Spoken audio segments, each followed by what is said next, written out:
点能打的空间嘛。没错，没错。反正我觉得选手只要点出来，我们都会去聊一聊他能打的空间。但更多的还是得看场上的一个临场发挥。好像把他举报了，他欺骗了。是的，是的。就感觉他把我们观众的这个情绪价值都拿走了，把情绪给调动起来了啊！选择了弹幕最多的选法，然后最终还是双手惊喜，可能说预判的去放，还是能够上到惊吓标记的话，那就还是挺强的。或者你直接能够上到2波的惊吓标记。这一把是莫师在大房啊，然后集装箱方向的守墓人，我感觉他甚至有可能。好的，看一下这边是直接往中场在靠啊，看了一眼守墓人那边，但并没有去追击。而且我们前面聊过，他求生者带了4个回光返照，在梦幻小明没有带挽留的情况下，这个开门战如果能够拖到求生者4个都在的话，求生者是有很大优势的。对，所以这个时候的话，更加考验梦幻小明前期的一个追击能力了。没错，第一个双重惊喜，上一个干冰舞台的惊吓标记。是的。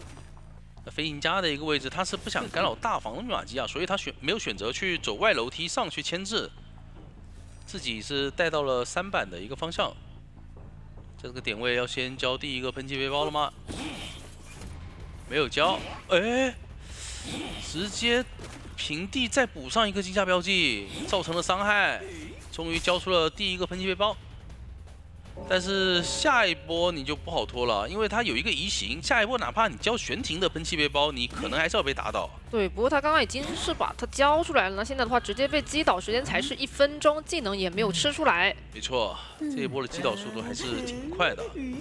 不过好消息是，外面其实还是有2个化险为夷能够去稍微再拖一点时间。看一下近点的话是狗狗的牧师，所以这一波是狗狗先过来卡着。是，看一下这边梦幻小明能不能堵到人。感觉不太好排到，现在看到了，我主动的走了出来。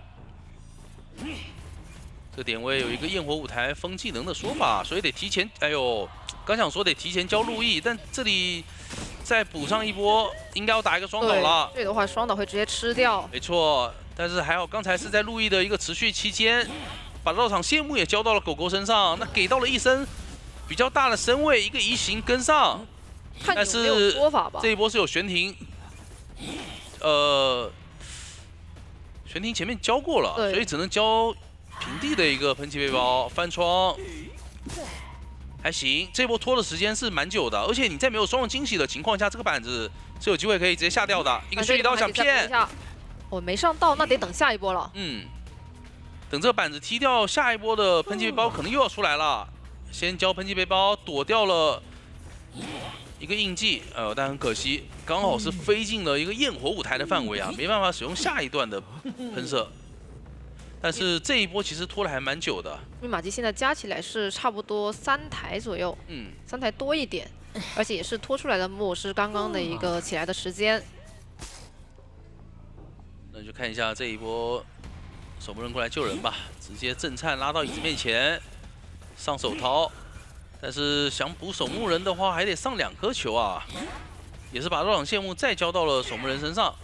但是你这一波可没有移形了，你之前那一波是有移形可以拉近身位，这一波交出了双重惊喜，但是并没有上到飞行家的惊吓标记。那这个点的话，其实伊森那边还是可以去拉到大门废墟附近再绕一下板。是的，这2块板子一下有2段空中飞人，看一下梦幻小明选择是直接先踩板，但这样的话。哎呦，砸了一个头！密码机差最后的半台，不过应该是来不太及了。对，撑不到那个时候了，而且古董商他也很忙，就还在破译密码机。是的，这里选择是卡在板前面。那现在挂飞的话，就看梦幻小明下一波节奏了。手上是有移形的，看一下能不能秒续一个半状态的人，把他给打倒压一铲，那还有更多机会。莫师跟守墓人的话，他们俩都是来救过人的嘛，所以相对来说状态不太好的话，是很有机会被续节奏的。但现在密码机差的实在是就没有说特别的多，对于喧嚣的控场来说，可能有点吃力。是的。但这个点的话，其实狗狗是在后面的，没有跑掉。那这里可能要再交一个双重惊喜了，毕竟有耳鸣了，所以用这个双重惊喜排下人。哎，已经看到脚印了，利用翻板的间隙，先上到一个惊吓标记，看一下有人过来补密码机没有。外面也是同时兴起了一台，然后让古董商过来补一下油罐，这台比较多的。没错。移形直接拉过来，但是古董商其实是不太怕的，在这个位置。提前交出了机关消，2消只隔8秒，而且你1星交过了，那外面守墓人那边是爽修了，一点压力都没有，直接开修。现在对梦幻小蜜来讲，如果快速处理掉啊，比如说我什么瞬发的连续2波伤害，还有点机会。但其实看这个还有个飞轮啊，对，看星焰他这个机关消的道具储备，其实还是比较难秒的。现在密码机的话，其实是只差20%了，所以这波梦幻小迷应该是能够直接到开门战，但是手上是没人的一个状态。是，就是应该不太好再上移了。对，星焰的话，其实它整体的牵制走位是非常不错的。现在密码机已经要压好了，还能分阵去贴门。不过地窖的位置是比较远啊，地窖在大门的一个方向，求生者直接通电。哎，星焰那边是空了1消，现在还有个云门，再补一个云门，规避掉了这一波的双人惊喜。对于求生者来讲，其实这里拖的已经很久了。而且大门那边你肯定是管不到了嘛。对，就可惜地窖是没有刷在大房的方向。如果刷在这里的话，星焰还真有机会可以去搏一下。利用自己的走位继续躲，把双惊喜拉过来，想直接上双球，就差不多了，就往角落直接倒。那边门的话其实已经点开了。是的，因为现在绕场谢幕和双人惊喜都进入了 CD。2个人就默默的等着其他队友出门吧。那上来第一局的话是保住了一个平局，求生者那边平局了嘛，还是有一个非常高的能够去追多抓的能力的。是的，而且也得看一下求生者这边他们在天赋上面会不会说去都带上回光返照，对吧？因为他们也有可能感觉把木偶师放在木屋，然后看真真会不会选月亮门，冒险家会更加的舒服。反而是如果是这个点选的话，冒险家是很难藏起来的。这个点看一下，这里直接往中场走，白子的一个走位是已经到了集装箱的方向了。不过真人9这里发现耳鸣没了，但是大概率他是能够确定，哎呦，就到脸上了，他直接确定了冒险家走的一个方向，因为当时断耳鸣出现的一瞬间，他觉得自己已经判断到了，他就是在集装箱那边。是的，那这样子的话，其实就很难受了。你现在让冒险家几乎是没有牵制的机会。是的，一个8直接到脸上又来了一下，瞬间秒了30秒啊，飞轮都还没好。这就是真9啊，他为什么敢不搬冒险家？哎，你现在懂了。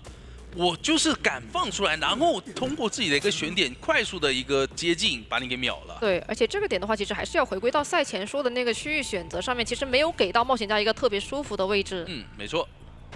看一下这个点位有没有找到莫斯，没找到，但是淘汰进度其实还是比较多，所以莫斯这里也不想直接秒救，还想再卡一会儿。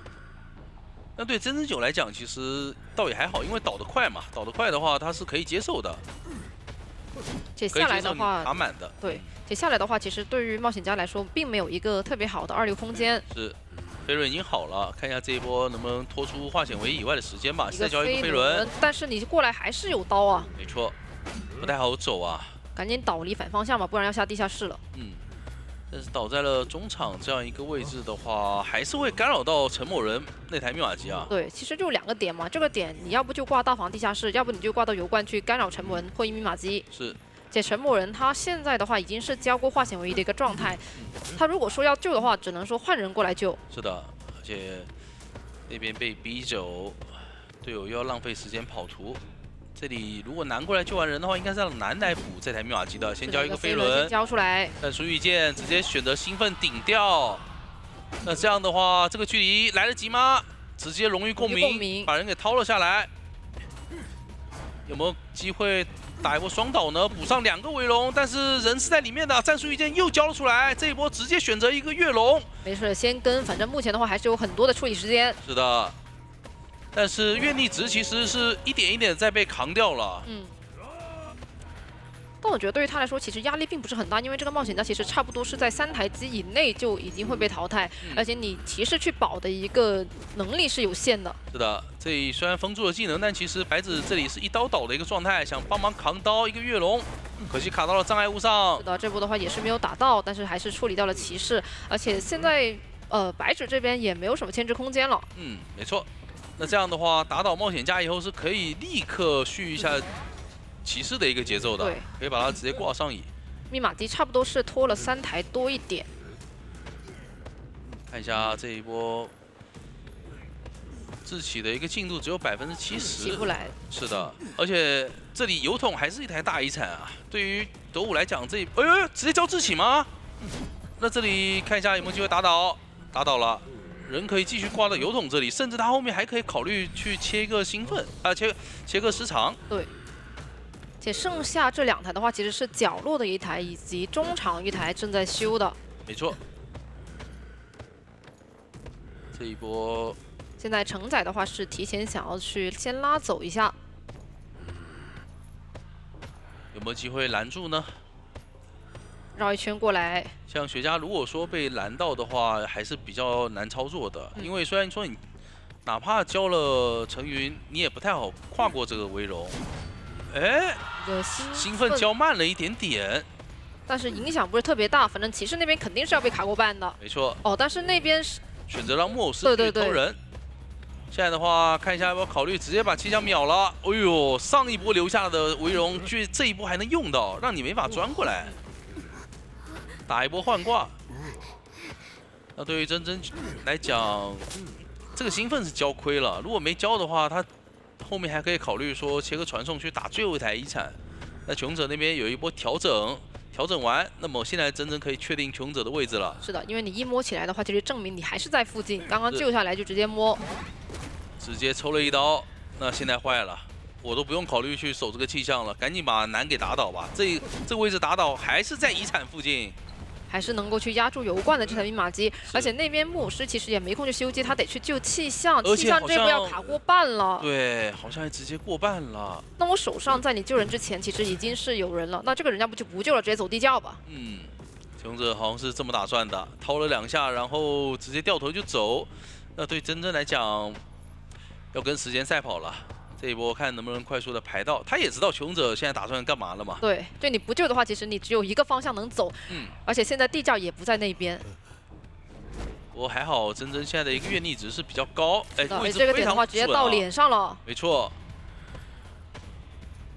不过穷者那边马上要淘汰完了，先打一刀，大房就是地窖哦，应该是不太好拦了。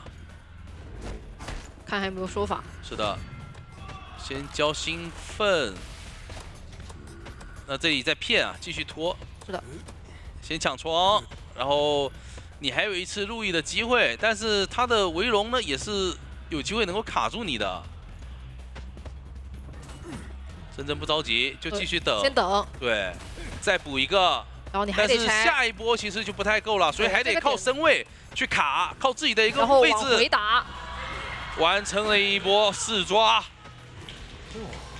哇，这一波的话，其实真真九每一波都处理得很好。你上正常的话，你2波救人，对吧？你有2个人进入半状态，就更容易被监管者突破了。对。但是有入殓师的存在，你只有1个人会进入半状态，那样的话，其实歌剧他再出去外面找节奏，他还是比较难找的。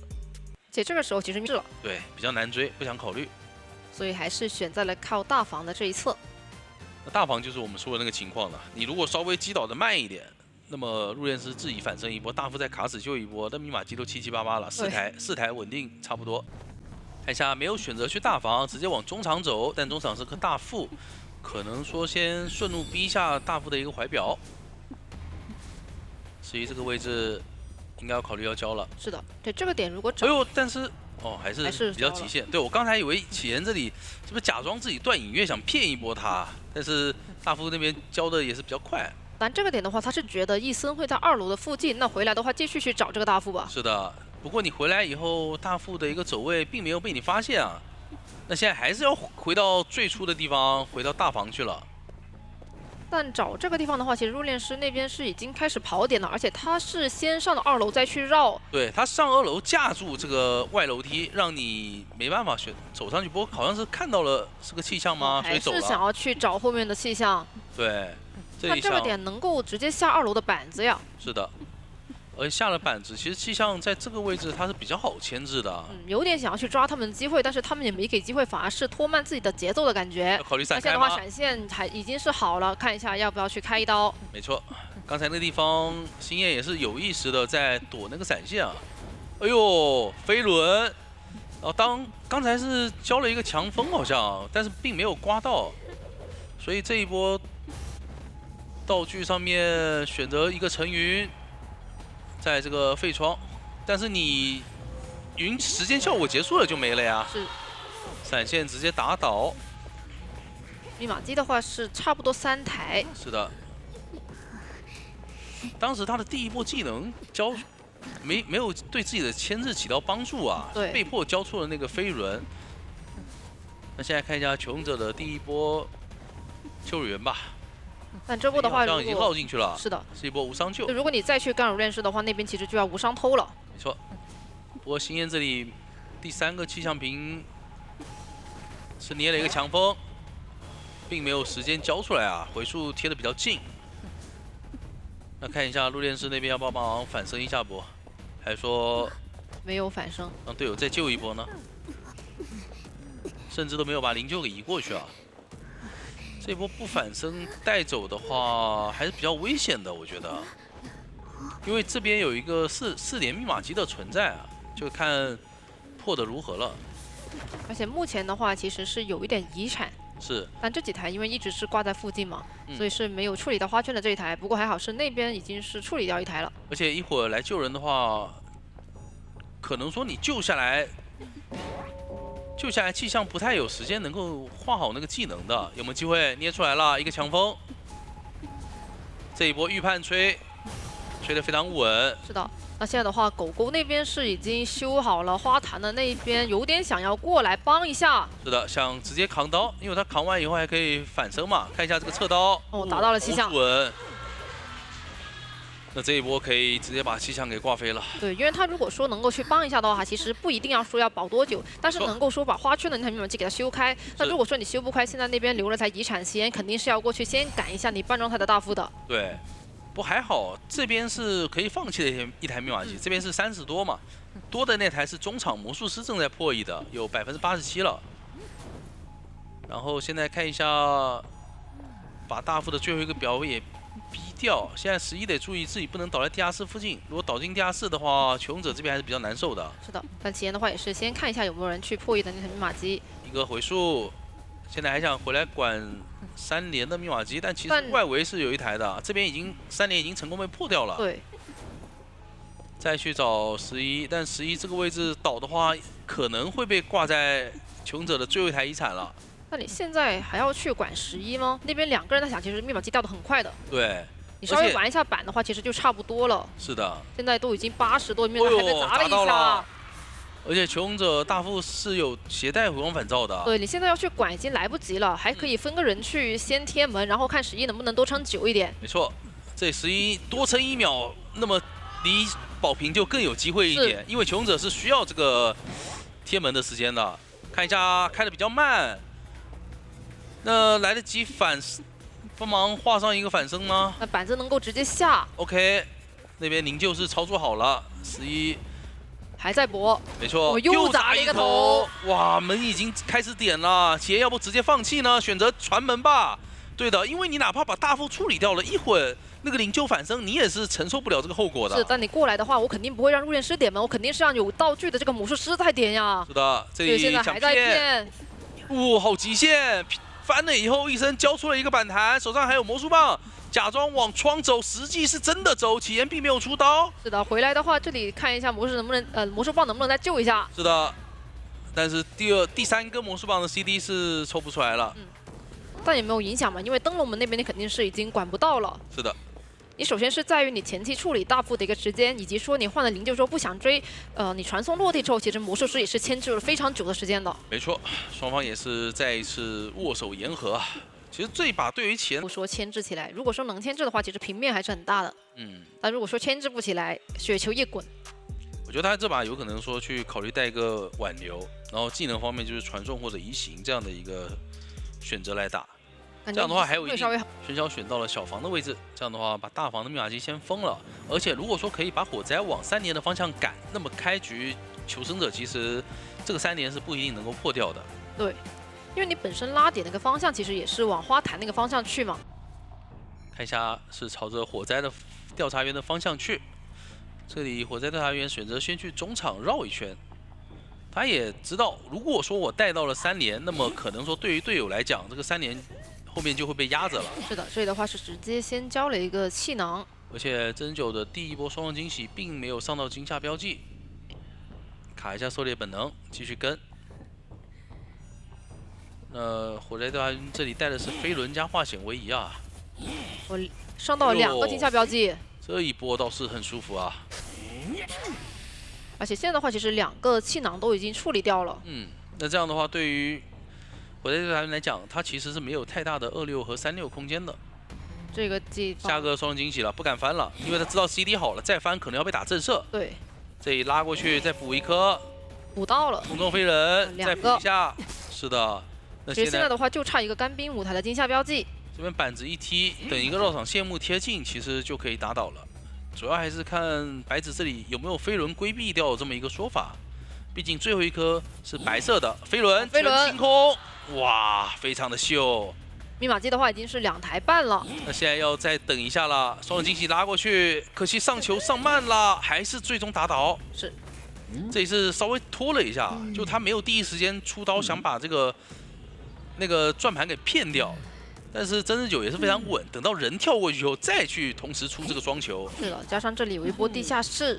那现在场外的密码机是2台半左右。不过好消息是救人卫是守墓人，对，所以真人9这边也是在下面再防了一下。他不敢出去了，因为守墓人这个角色你下去哪怕被他打了个落地刀，其实真人9也无所谓的，所以只能守墓人是无所谓的，所以真人9他必须站在下面用双人惊喜去守这个椅。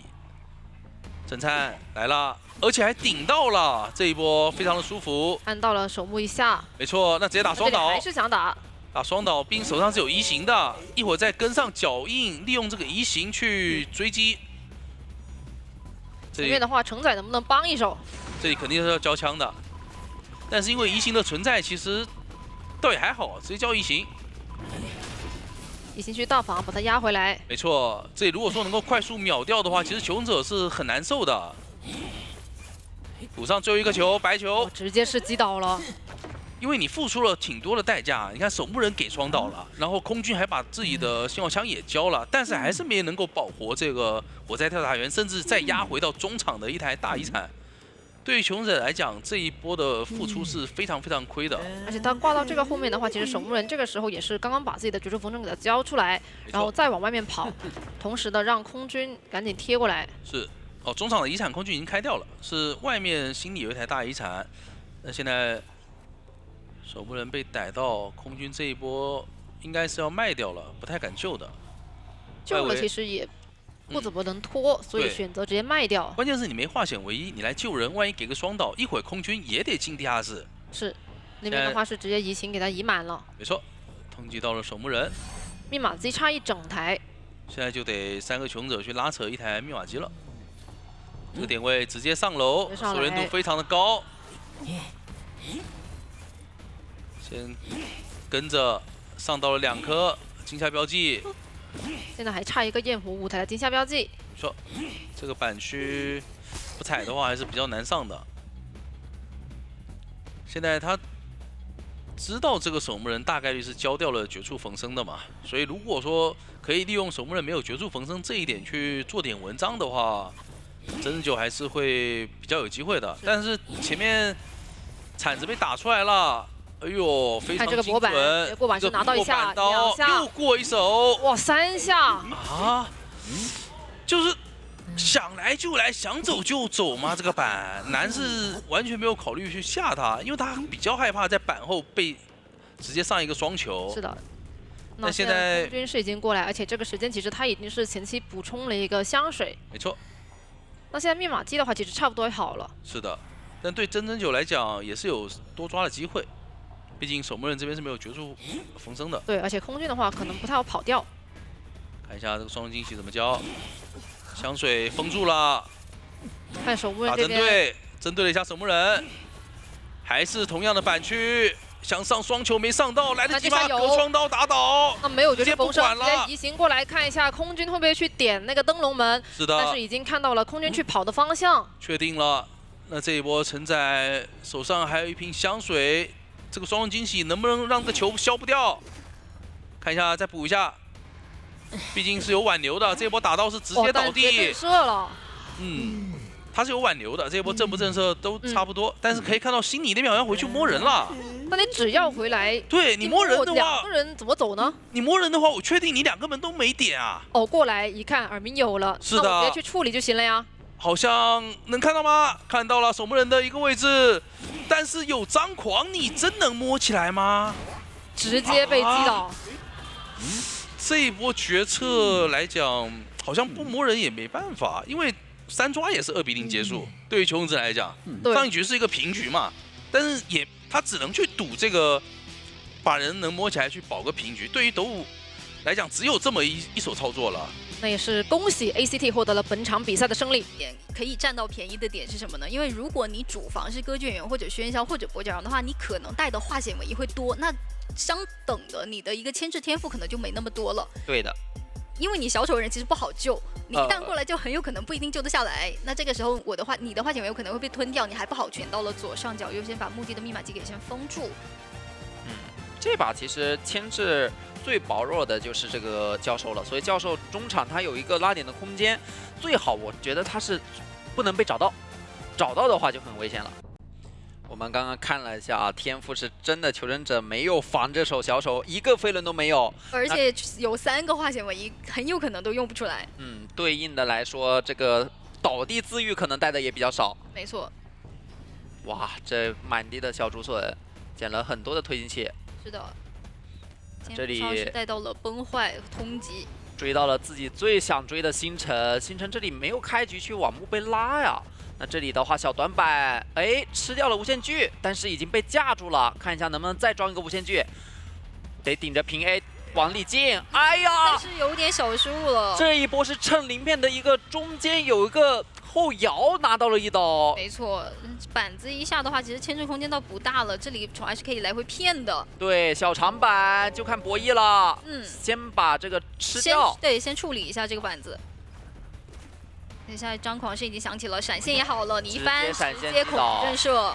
其实我在想啊，小丑还有一个细节就是什么呢？闪现前7秒的时候，他的张狂开1阶，这样的话能刷新锯。他有没有可能刚刚想把板子锯了以后，刚好刷新1阶再锯一波？对，是有这个可能性的，不然他没有必要直，因为他那个地方是可以反复骗的，因为他闪现是马上好了的嘛。不管怎么样，这把击倒的非常快，那进入救人环节。他能够稳稳的给救人位来一颗钻头。是的，这里通缉到的是狮子的大副，但是的话脸上是有给到一个耳鸣的。先把板子处理一下，那墓碑的长板都已经消耗的差不多了，后面基本上也没有2次牵制能力。这里已经察觉到求生者应该是想卡满救，拉出去了。过半的话就直接可以出来逼一下了，但这个耳鸣其实给的很好啊。对，来回的骗了一下，让宠爱回防，然后再过来，这一波应该是能够稳定救下来。对的。还要交表吗？这样的话，这个表有点白交了，但能保证自己不双倒。然后教授这里的话，看自己的一个鳞片能不能支撑自己到下一个板区，但是锯也马上好了，还有1秒的时间啊，直接锯倒。就其实小丑啊。他才是所有监管里面出刀前摇最短的0.25，他甚至比云里的0.27还快。是的，很难反应。所以说前期那一刀拿的真的是非常关键啊。对，那这个人一挂上的话，其实密码机加起来也就是3台半的样子啊。这样对于宠爱的控场来说是一个大优的节奏。接下来他可以尽情的去骗了。然后大副的话，这里是千万不能倒地的。宠爱也补充了一下自己的推进器的一个数量，现在非常多。对，接下来要出来扛压的是木偶师。其实求生者是比较愿意让木偶师出来扛这个压的。他现在比较能牵制。对，还在骗，锯到了那个路易身上，那无所谓。其实木偶师是完全能接受的。没错，那跟一段，等一波刷新。然后其实狮子这里顶了挺大压力啊，红毯还在破亿。这话应该是有爆点，小长窗应该是没什么套路机会，那来找狮子。狮子这一个位置亮了就不管了，继续去骗木偶师。那现在就围绕着小推以及中场这台机子来回的去消耗求生者的道具就可以了。包括状态。是的，当务之急，求生者是要准备多修了，还把磊磊的一段路易给骗了出来。那你摇出来以后，我就可以继续到中场来干扰啊。你如果想要回来破译的话，还是得被迫再交一段路易，又交出来了，只要再等8秒就可以击倒了。宠爱这个熟练度啊，赏心悦目，真的你看了会晕车的。而且这里闪现是好了，就算我拒不到你，我可以闪现跟距离的。还在博弈，博弈到了，丝滑，只能说。 太丝滑了，这就是宠爱的一个熟练度。是的，很尴尬的一点是，目前的场上只剩磊磊身上有一个化险为夷了，他还压到了一台遗产，其实不太好带走了。这波悬停，这样兵马俑没办法修亮。悬停加背包就是能救下来，但是所有人都半状态，这个时候非常适合宠爱的控场，他装上了推进器。 只要接下来再能击倒一个人，基本上就往多抓去发展了，直接击倒。短板并不能够进行博弈。磊磊在拼命的小推破译，其实他现在是当务之急是去中场把中场那台快压好的机子修亮，这样大副远程能够压机。他得边溜边往中场靠，如果密码机亮不了，他自己又倒地的话，这一把要4抓的。 宠爱这也骗得非常的好，磊磊每次一贴近身距，他的路易都被迫要提前交出来，这里只有一个短窗来进行博弈了。 骗，还在骗，有机会拿到了震慑。真的，这一波木偶师得顶着这个监管的追击去中场把那台亮了，才能远程压机啊！这把都有回光返照，没这样做的话，外面倒地一个飞行家自愈非常慢，而且开门战的时候没有自愈是非常危险的。这里宠爱先过来站住密码机。 但还好，再排一下狮子的位置。狮子应该是过去有一个，应该是看到了怀表能稳定救下来。身位还是拉得比较近啊，现在。飞行家这里是准备过去压机了，直接击倒。再看一下磊磊是要木偶师倒是能想贴身来救的这个。木偶师有化险为夷。对，因为飞行家那边是交了一个自起的。 先装个道具，装个钻头，再装个风翼，再拖什么呢？拖闪现时间。对，这样的话开门战闪现能够有机会好。博弈一下，诗句提前交，还怕震慑，万一震慑的话，先打一刀。这刀不用出啊。这一波直接亮。 脸上都没有人，但是闪现的时间还要28秒的一个 CD。他来抓磊磊，磊磊这里的话，吃具倒地是有钻头的，可以再去管大门，但是不知道来不来得及。超级长板套路一下，倒了。那这样往大门去好像来不太及了，不太能管了，只能硬挂了。现在是的。 那这样的话，门点开应该是保下个平局。这把平局的关键在于狮子半状态的大副的一个能力了，就是对隐喻的理解。是。我知道在哪个位置，其实放一个魔术棒你很难受，你必须打的一个时间了。那这样追击的一个节奏会非常的平稳。闪现的话就比较兜底，而且我能够堵你，我下移直接打针对，让你没有一个26空间。对的。那直接是点到了左。 好，开局也是加闪现，往小明脸上走。小明这里往红毯拉，他的一个层云啊，是可以直接飞红毯的长墙的。先进教堂，那这里应该要交道具了吧？不交的话太危险了。这把的兔子移民是直接点到了快踩，那压迫感会非常的强。如果你要在板区跟他博弈的话，其实不能够绕太多的身位。绕过来翻板，很近，感觉要交道具，哇！ 隐约断了，还是很极限。但是只要逼出道具，其实还好。这短板提前刀打到了，那这样的话，等于是道具交了也吃刀，后面牵制就非常难了。对，歌剧员出刀还是太快了，你要回身过来跟他博弈这个翻板的话，其实大概率是要被吃抽刀的。博弈一个回速，但这个回速在不在板子中间不敢回啊，得下了以后再回就对了，不然的话回到板子中间被砸了就很难受。那这里闪现也马上好，应该是闪现击倒的节奏。直接闪现。 想骗一下，看一下有没有飞轮。但这一波的话也没有太多的牵制空间，击倒时间是1分05秒。也把气枪的一个道具都消耗完了。那这样就看一下脸上的一个小蝶要不要依旧呢？他也有化险为夷，这样的话最少的干扰到队友的一个破译。没错，这个走位的话，感觉应该就是派小蝶直接过来依旧了。对的，离得近的人，反正要被干扰密码机暂时修不了，那不如直接救援，其他人在密码机面前继续破译。是这一把，现在兔子渔民得想的是有没有机会打一个破箱啊？对的。 调香师救人最重要，哎，但是这里反应很快，还能回，那直接就是一波无伤救，还给小明一个比较好的身位转到下一个板区，牵制空间很大。对，但是前面也说了，道具消耗完以后，其实你很难牵制起来，有回速，回一下基本上要到了。这个板子还能再博弈一下，抽没抽到，那还能再拖，能拖出化险为夷就是已经不错了，还能拖，倒在最角落，哎，来了，过来。 那这样的话，骑士只要2救，还能扛哦。飞轮顶飞轮想骗一波前摇。那击倒以后，果冻准备2救，就看求生者能不能接上后面的2台密码机。木屋应该是没亮就过来想帮一下了。嗯。那其实如果这波是亮了的话，那就有机会4人开门战，但是现在来说还是比较困难。 毕竟你骑士后面救了人，也得一直贴身保，用战术御剑去御一下技能。刚才是当着面交了飞轮的，其实这个化险为夷一旦套出来的话，兔子渔民第2波节奏是可以追他的。啊，心知肚明了，对，就知道你们还有个反照，打一刀，这波走远一点，晚一点，荣誉公民还断了隐跃。密码机20秒的时间硬拖了，现在最少的50，哦呦，这里还打了个恐惧震慑。那这样果冻回去破E。 应该就是减员以后去守密码机的路上，密码机就快压好了。对，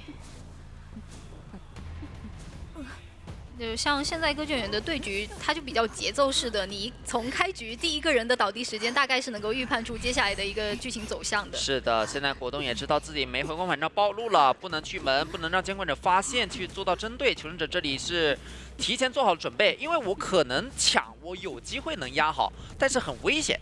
不如我先去拉扯一下，让求生者补状态呀，补道具啊，然后再去多修1台，这样也更好去打一个充足的开门战准备。对，因为现在也是能够知道监管的技能是已经赚好了，其实没有必要跟歌剧园去抢最后的1台密码机。抢得太急的话，反而容易出事。对。那这里487已经在小门这里，你要是去4号去抓我队友，那我就补墓碑。 对，外面已经开始补起状态来了。接下来这个有点高燃逛了。S87卡的位置很好，很好。对，往前的话可能要看到脚印了，要进入到牵制时间了。但是这里一追的话，另外2个人同时破译，密码机只需要50秒就能亮啊，很快。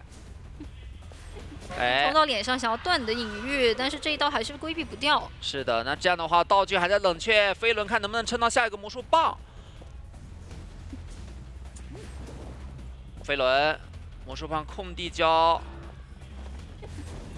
哎，绕模型，但还是得倒。是远端已经有人爆点了，大概是知道你们外面是分了1个人到墓地这里来，提前往往你不太好牵制起来，就是因为你交了道具还给了刀，这样的话你道具又在冷却，你下一个道具又交的非常仓促，没办法很好的构建起来。像这一把的话，你看隐跃就比较舒服，没有办法用这个魔术棒去卡掉隐跃。 那这样，求生者其实已经做好准备，另一个人过来救了。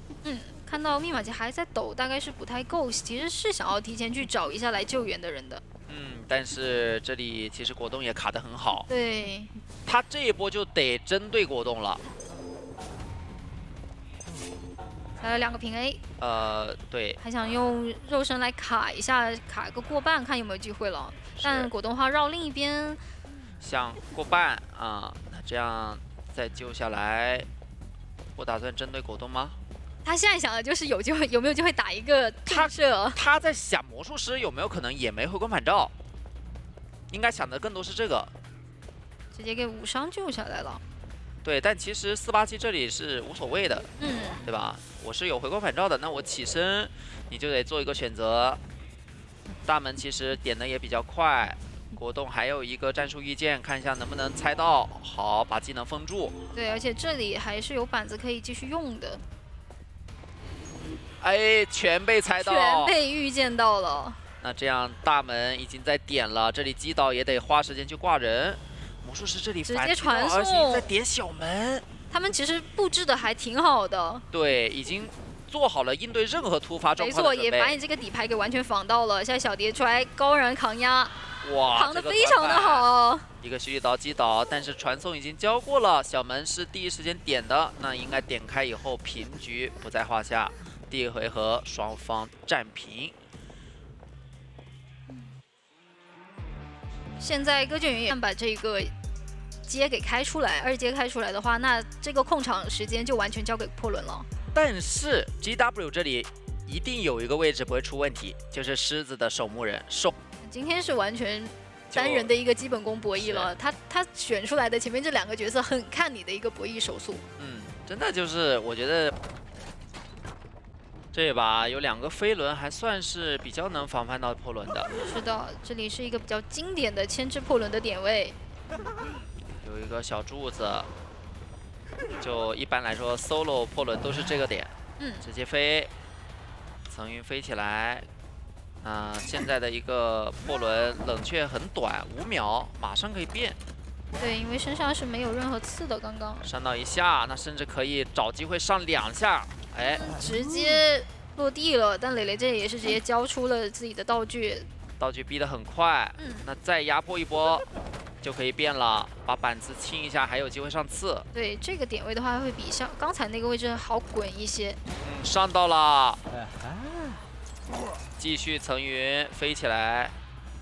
但是这一波比较短，感觉前面夹子好了的话，板子有点难进啊。对，左边右边在想，夹住了，这里甚省了个至还省了闪，闪现。那密码机的话其实不太够，击倒时间有点太快了，60秒左右。并且没有牵制空间了，后面又没有飞轮，对，又没有道具。空级的话是给到了星辰的空军。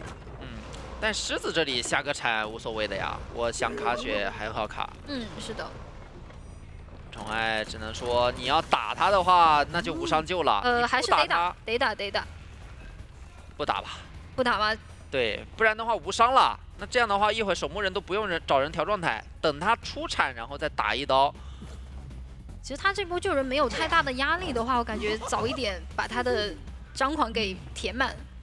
早晚会满，早晚会满。来了，那就再继续硬追了。这一波没有太多的牵制空间啊。对。气象只有一个双弹啊，但是接下来场次一开，得骗一下飞轮，得骗一下，该骗还是骗一下。星辰一杆枪过来把自己充当一个 OB 位，但是技能其实没交逼远了，还是变个轮，那就真当 OB 位处理了。对。所以你要给他上2个刺的话，他也对他就得走了。他才怕，你还敢回来吗？但是来不及交互射了。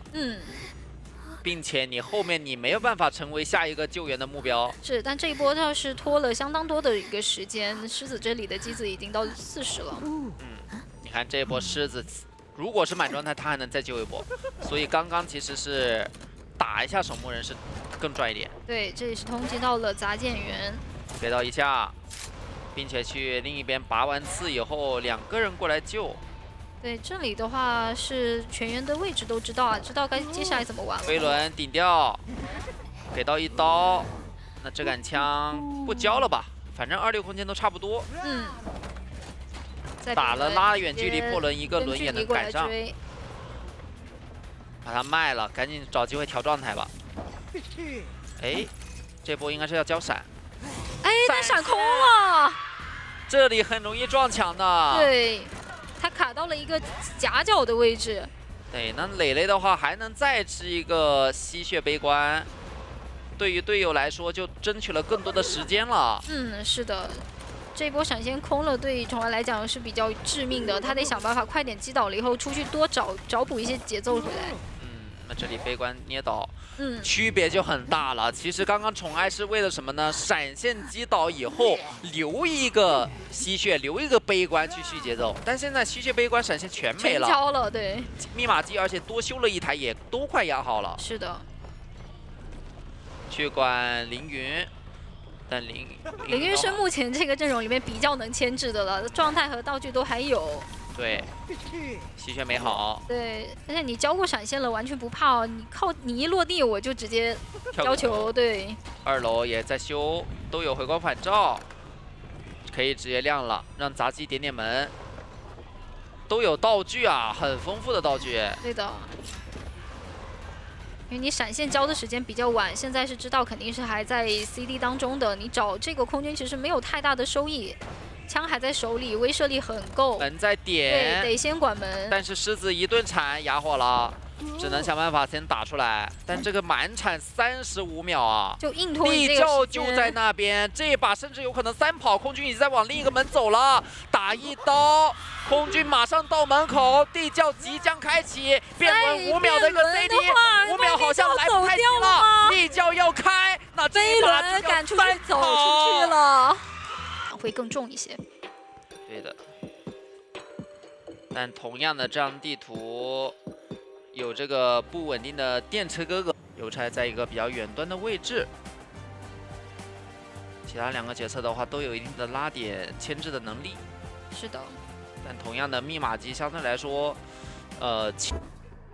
到的直接墓地出生往487的方向拉点。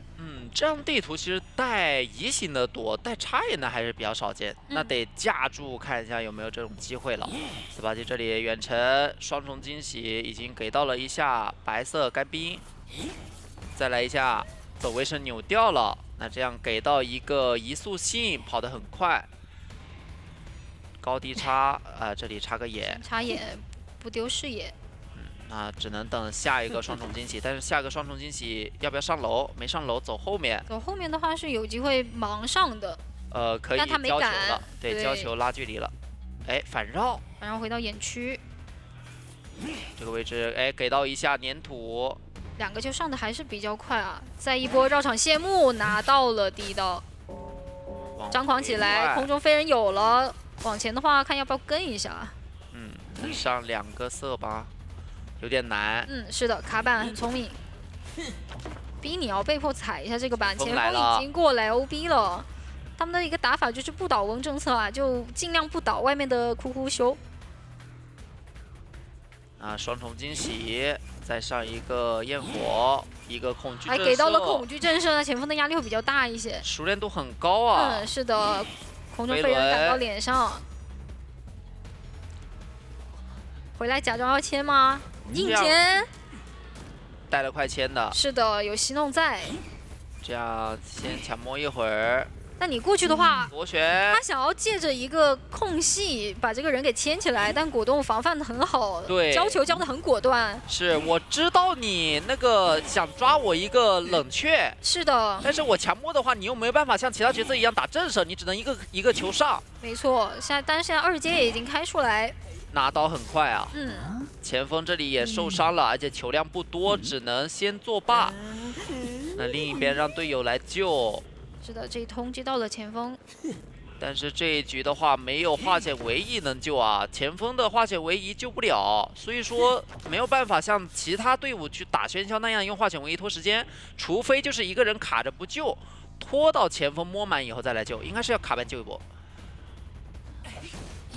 不跳球的脸上，但其实这里可能得，哎，飞轮抵掉一下，要了，走位再躲，焰火还是给到一下，再去找487。是的，双重惊喜想远程抽没抽到，那这里给到487一定的牵制空间，还有个窗台，应该要在这个交互点交互。错，一波空中飞人赶到脸上，但是487技高一筹给了一个反手盖头。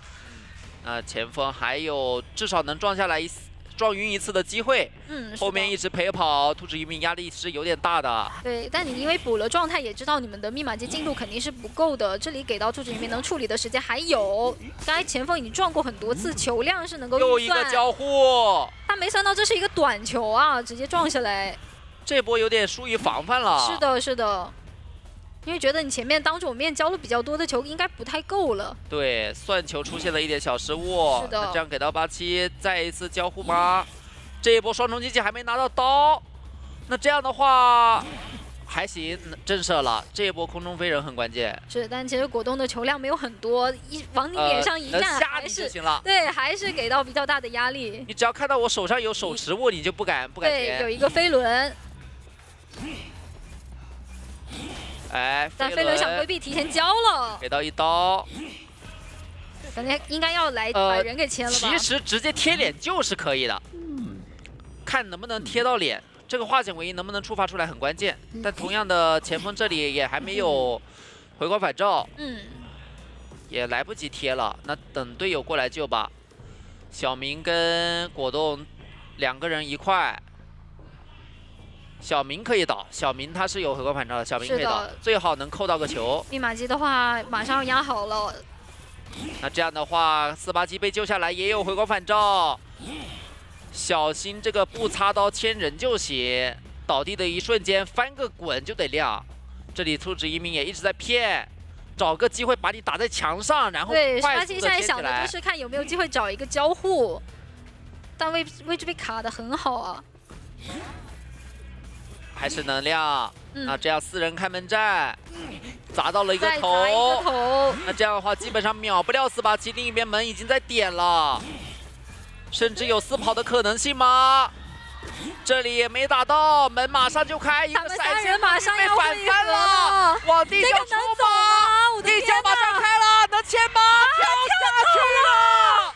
这一波成都狼队求生者完成了4跑的一个逆转，起点战个飞行家非常的完美，你无论选哪里，我都感觉挺无懈可击的。你前期你喧嚣基础移速快，但是你没有空中飞人，你还是得走地啊。等你走到我脸上的时候，是一个玩具伤或者是多的地方，他直接3个挑1个，能够选择空间更大。他选这里是目的封住你起点的密码机。你既然这么想保起点的人，那我让你保的人没有意义。你保这个人，他是能活，活了修不了。直接去终点站 solo。那这里远程的一个双重惊喜。哎，提前交背包，好稳健，提前把这个背包交了出来。那双方先歇息个10秒，是吧？你冷却，我也冷却，才回板子。是的，这把的小天赋是带到了愤怒以及通缉上。凌云这里想去玩站台，但是这里被反绕了一波，是的。凌想的是下一个背包，我要用悬停直接飞到站台上面去。对，但第2波双重惊喜没有上到，还能够再博弈一会儿。这个位置在终点里面。那如果走上面的话，会比较容易被覆盖到，选择走外面了。背包还没好，这一波感觉要给一刀了。是的，但现在的话，飞轮是已经好了的，直接一波悬停，弹到了一个比较好牵制的点位。接下来就看一下这个飞轮要怎么去交了。开局至少60秒以上了嘛？也没道具了。是的。倒一下。这一波反翻，差一个粘土，飞轮清掉，那很快又再上了2个，因为双重惊喜交叠在一起了，直接上了2个。能进板吗？这反向盖板了，有点失误，但没关系，上一波飞轮已经很秀，互相抵消一下，也是接近3台密码机的一个进度。是的， 2台半。狮子已经提前做好了救人的准备，绕过来先把自己藏住，想多卡点血线，但是这里好像被双重惊喜上到了一下。没错，必须卡着。而且这个位置卡得很好，虫爱是没有办法提前去把他的道具给先逼出来的。但同样的，你要救人，还是后面得至少交一个护腕过来。对的。哎，玩具商也来了，他自己也携带有1个化形位移。对，但是玩具商来的话，很容易被双倒。哎，还在卡角落，还差1个粘土。打倒了，打到双倒，但凌云的位置直接能够移形跟上距离。对的，那这里给到一下，等下一个双重惊喜吗？就差一个粘土，走位躲得很好，但是这个位置已经无路可退了。不过绕场谢幕没有办法规避掉，而且脸上狮子的这台密码机。还能被干扰一下，对，没办法极限的强开，但他手上还有1个化形位移，至少能够保证这台机子一定能够稳定开掉。再拖一下倒地的状态。是的。空中飞人到脸上，但是提前把护腕弹了出来。应该这波是保状态多于拖这个时间了，是，不然再双倒一波就很危险了。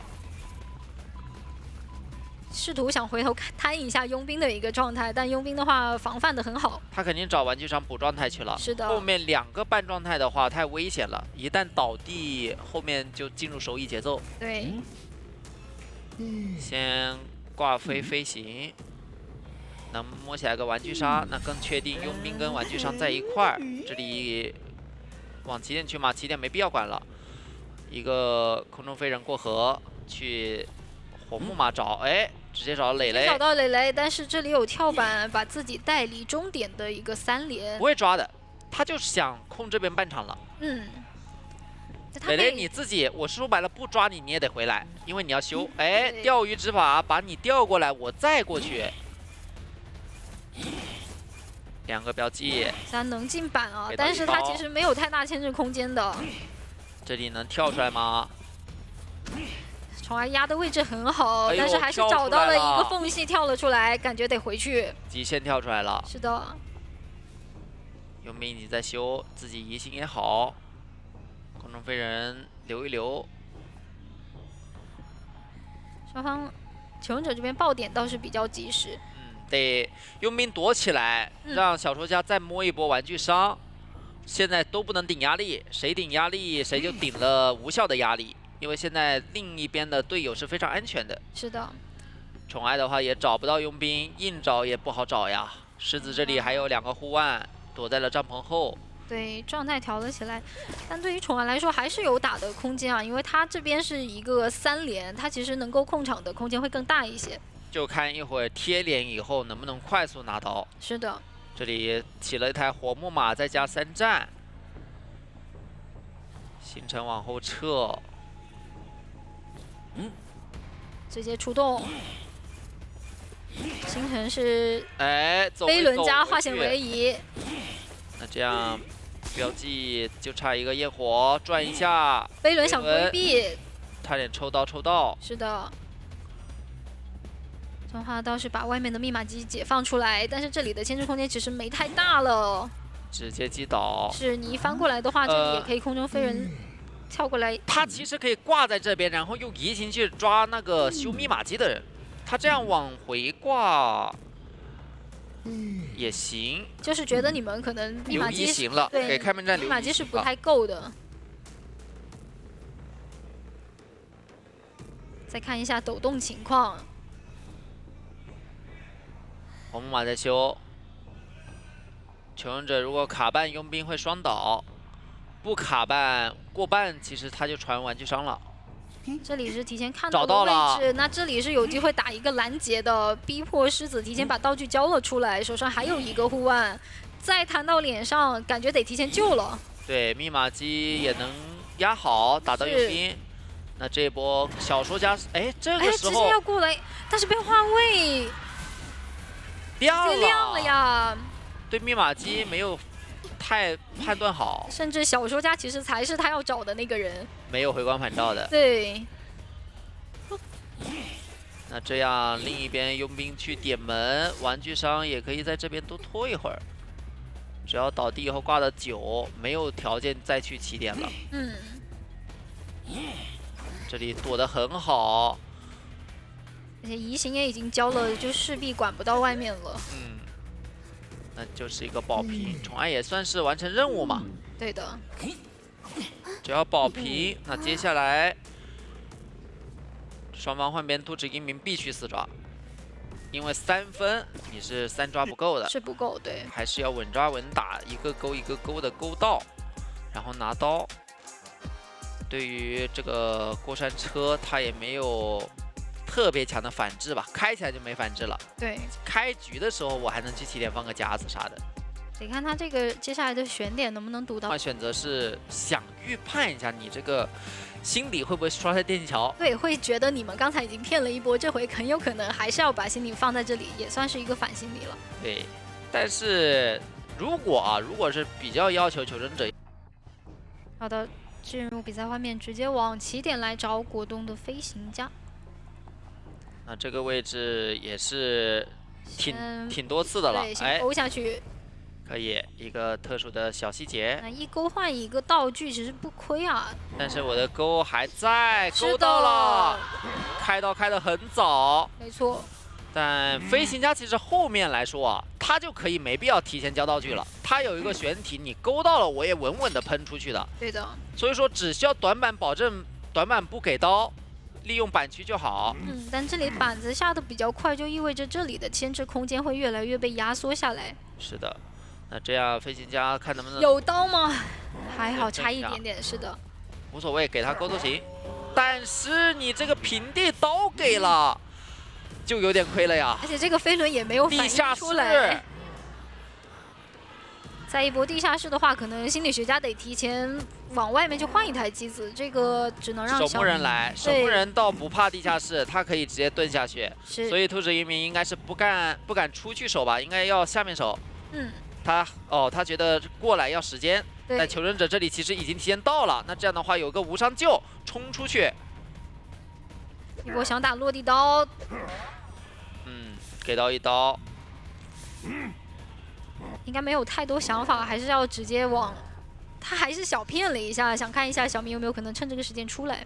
对的，对，但这个脚印不能丢。后面就是得救一波果冻，然后果冻有一个悬停背包，还有飞轮去进行一波3次的一个牵制。2次是化险为夷，没什么办法冲出地下室。是的，继续往鬼屋挂，干扰密码机。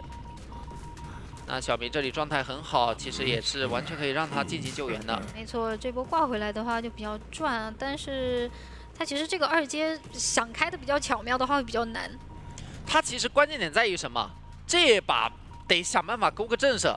如果没勾到震慑，正常打一刀飞行家26起来，那这把是没什么4抓面的。就看一下2波震慑机会，一波勾的震慑，勾没勾到，直接快速的救下来。是的。那打到守墓人一刀以后开出2阶，但同样的飞行家26空间很大。对，但前面的板区倒是已经用过了。那飞轮刚刚也交了，对，那只有一个背包，就看能不能用小技巧喷出来，被勾到的话喷出来。对，但前面是有一个拦路夹的，这里没有太大的一个牵制空间。小技巧喷不出去，现在的路头出刀还是打到了。没错。心理的作用发挥出来，给队友移情，3个满状态，只剩1台密码机，并且应该是没什么半场3连的。对，感觉是有通缉到了小蝶的位置，移形也是好的。看一下这里小蝶，提前先在过山车上等你了，不太能坐车吧？就在起点牵制，让队友多修一台，还是选择要拉离这个位置啊？只能说太大胆了，这一波勾个震慑，那发生很多事情了。是他那一波下车倒是给到兔子移民一定的假视野，让他没有第一时间想着勾车。对，那这样心里给到一刀以后，双管齐下，起点也有人补，外面也多修了一台，后面倒在哪边半场谁救就行。没错，2台机子同开，给到兔子移民没有太多的一个控场时间了。一波飞轮，但还是得拿刀。是的。小明还是满状态，可以进行救援，想去逼一逼铲子，但其实铲子的话，我下一个残铲也行啊，也能化解掉这一波兔子移民的一个。但是被打得出来，还想要继续追，想要再多追一点的时间，对。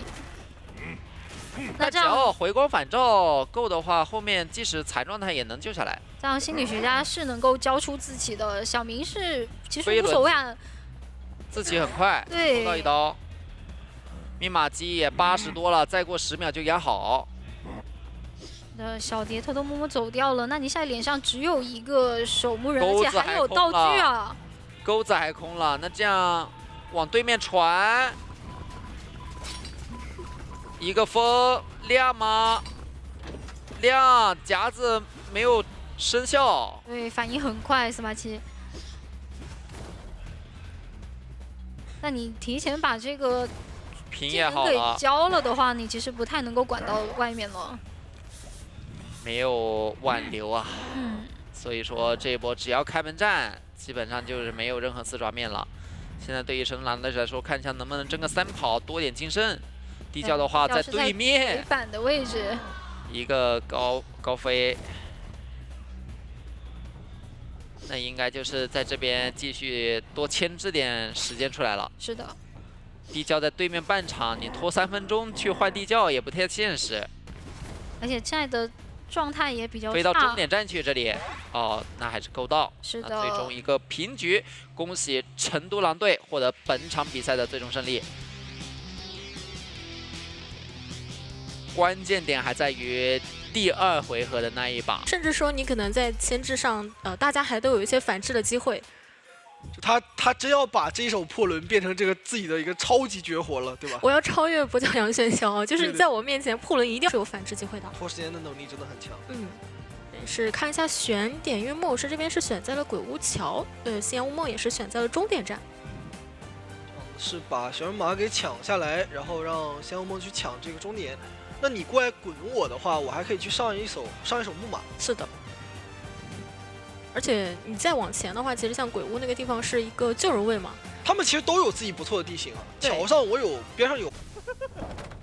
哦，那我们来看一下君上天这边直接是上了一手木马，看看他的追击的目标选择吧，选择直接就近了。对。那也是你上木马，我就变成人形态。嗯。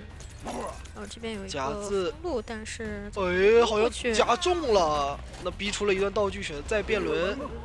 这个时候再上木马，强行去拖时间。就你变轮的话，在这里也是上了一根刺，被滚到了。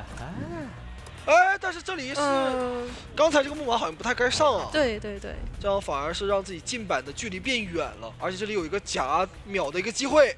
只能很快的一个频率去教自己的一个变身，但是没办法，这波结束之后，看一下飞轮能不能拖出来，已经封到了这块板啊，压迫感太强了。嗯，这里板是提前下掉了，延迟，但是同时再补一个夹绕过来，这个击倒时间是非常非常快的，15秒的一个击倒啊，闪现都没好，而且破轮的拦截能力还是很强的。对，所以说求生者一定要提前拉。我们来看一下这边已经是贴过来了，对对对，就近来，但这边也是发现了你的一个位置，是的，还是要开出尖刺来逼救一下，直接上一层刺，然后再变人形态，一个换位，交一个隐喻，这个夹子能夹中吗？没有夹到，那无伤救人的话还是有一些拉扯空间的。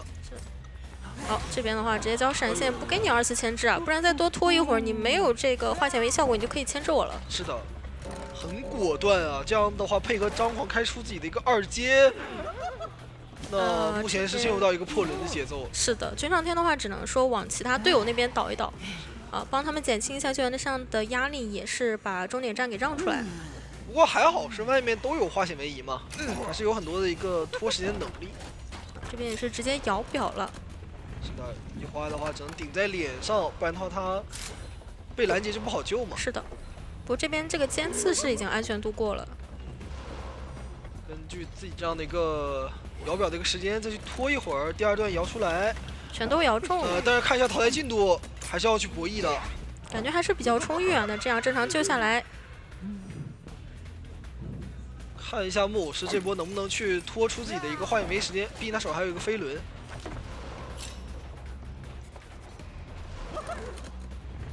这边稍微有一点卡这个位置啊，还是上到了这根刺。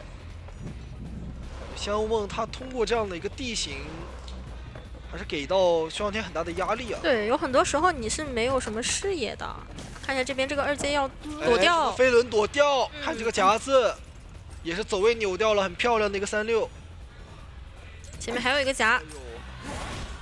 他甚至预判你回头，是因为感觉第一个夹躲完之后就看出来君上天有点一直回头迂回的去往前走了。对对对，这样的话直接选择丢在你的身后，把人给秒掉。来看一下压到了鬼板一花的密码机，不过这台本身也没有多少，而且他自己是有怀表的。虽然说减员了，但密码机还剩1台，选底牌直接切成一个插眼。对，插眼。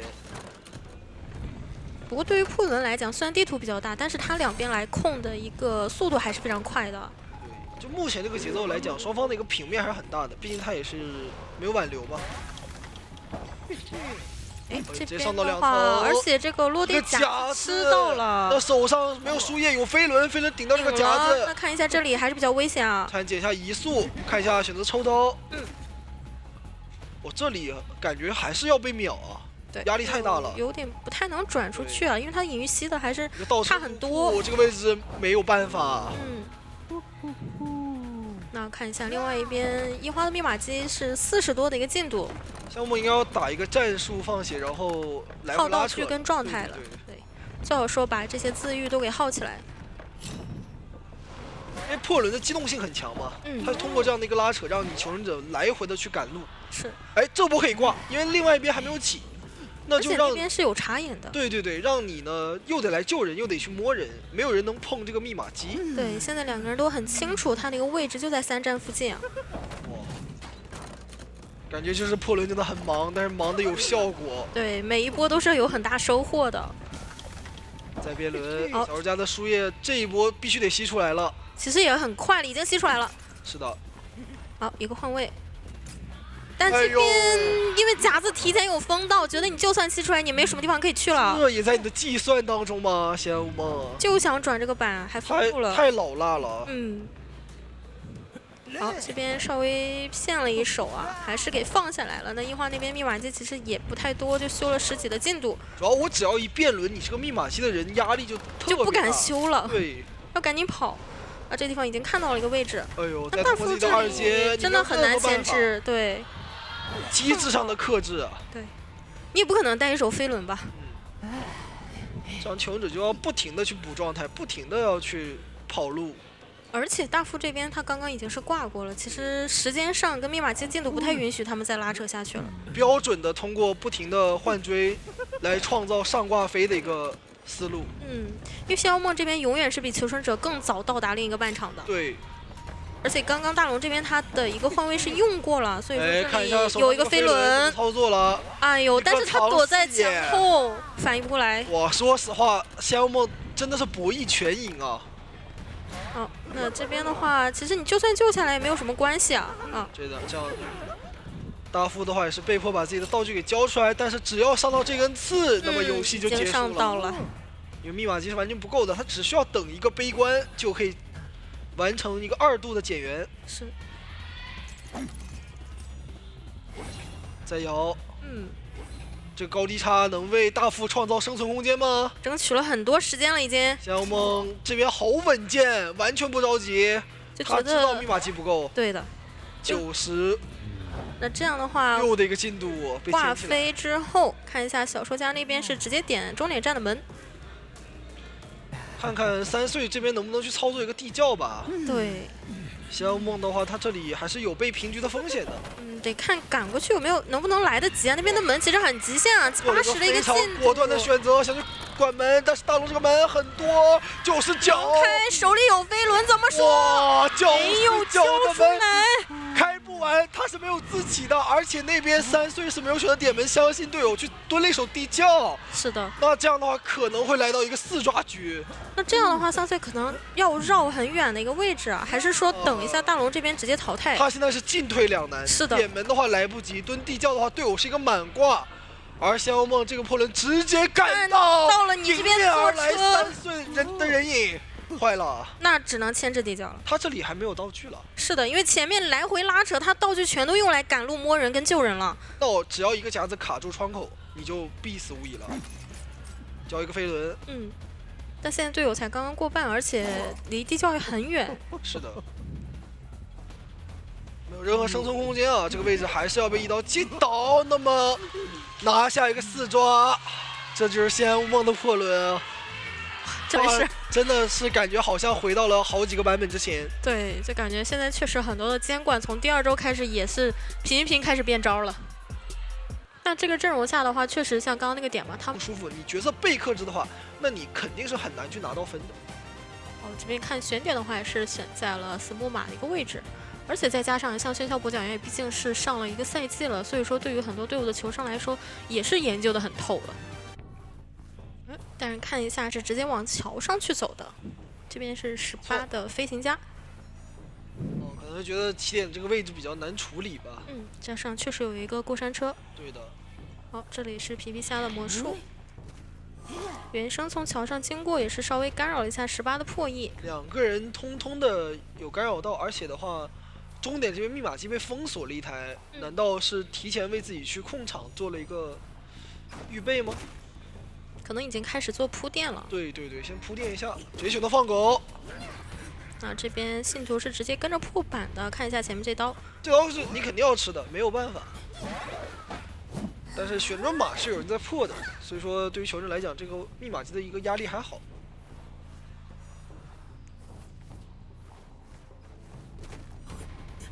看一下前面原生狗也好了，直接放。因为寄生已经超脱了嘛。这边放了魔术棒，但其实还是很难逃脱出说。在隐身的时候咬住，看一下这个寄生的距离够不够了。这边想是尝试卡一下狗啊，刚刚交入飞轮，但是对抽到了。而且这里想要打一个超巨挂人，把人给牵回来。就是要控这个半场的3连。是的。因为就算你破了旋转马，但是这边还有一个3连。狮龙桥上以及帐篷这3台密码机太近了。是的。那求生者的话，我觉得明确一个思路吧，开完化险为夷之后，马上冲向起点。对，赶紧带开，让队友去破解一下这边的一个联机情况。对的，看一下这一波是让马尾的园丁过来啊，因为这把的话，他们确实除了魔术以外，其他人都是有化险为夷的。没错。去一个盾，但是还是被打到了。没事，到椅子跟前的话，会有一个秒盾，还是能救下来。稳救。好，这边是觉得你的盾要消失。双倒。对。哇，真的摊到了。因为那边皮皮虾身上也有。但是园丁的这个方向，那我可以选择换怪手园丁了。对我，反正我的重点是要守这边那个联机啊。感觉好像还没有意识到事情的一个重要性啊。这个半场的3连密码机是没有人动的。其实现在谁都不能轻易的倒在这边的一个方向。是的，是的。尤其是帐篷还有一手地下室的一个情况，梦之女巫只要她想，她随时可以去搬运你。是的。而且来了，这个朝向的话，感觉是要来一手搬运，在这个地下室上面给你一个落地。是的，就还是一摇下来的话也没有用，会吃一个落地刀。而且上面的人也被发现了。因为地下室的话也要尽早贴过来，方便他去救援嘛。这波园丁的一个走位方向肯定是差的，因为这样的话，他被换挂之后，魔术师身上有寄生也修不了。他其实在外面也做不了太多事情的。对对对，导致说你场上一人被驱，一人上挂，一人要来救人。就只有一个人在修机。而且终点这边还是没太有人碰的。我觉得甚至要考虑说，要不要干脆直接把园丁给卖掉，不能让梦之女去衔接这个节奏。那感觉对于女巫来讲的话，她也可以出去压迫一下，不可能让你修的那么舒服啊。是的。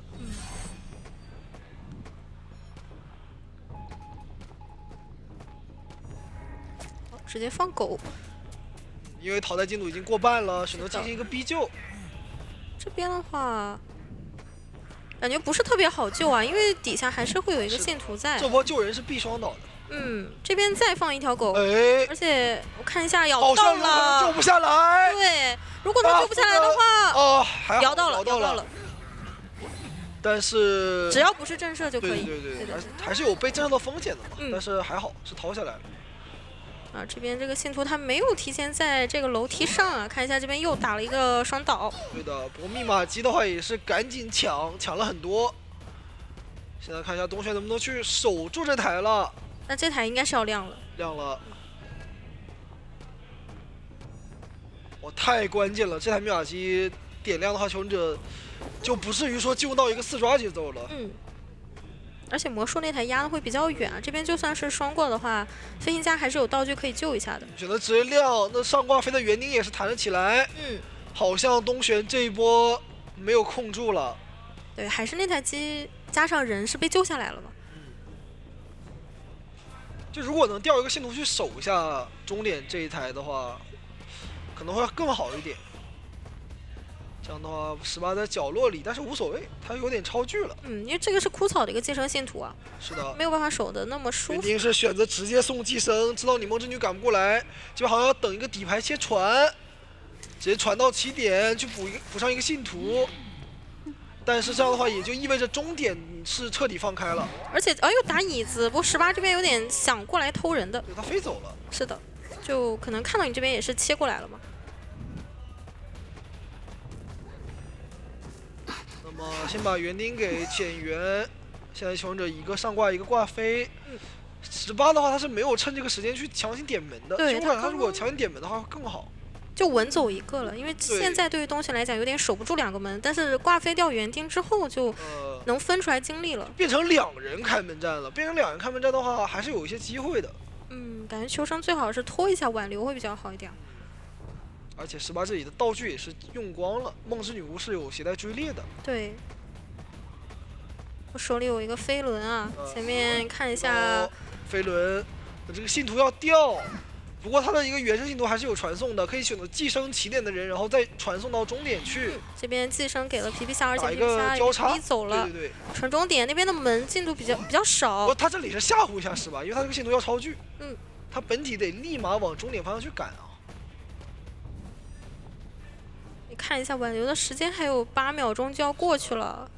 感觉好像最多拿一个3抓了，因为他本体的一个距离太远。对，飞行家那边实在是管不到了。好像是想留一下魔术师。这样的话在也比较远。对的。他也没还有一个魔术棒。选择交传送，主动进入到一个拖锯。然后原生系统立马跟上来，但是魔术师有飞轮有魔术棒，看一下。哇！直接切过来就打到了放了魔术棒的魔术师。公选还是太老辣了呀。这样的话也是拿到一个3抓，为队伍呢也是挽回了一些力。他的后期控场了已经。对的。因为控场的话还是会前期的追击弱一点嘛，所以说就更不可能在前面给他这样的机会。就也没有说我去不选艾维的一个理由，对吧？你这把你说你补状态角色也不多。对。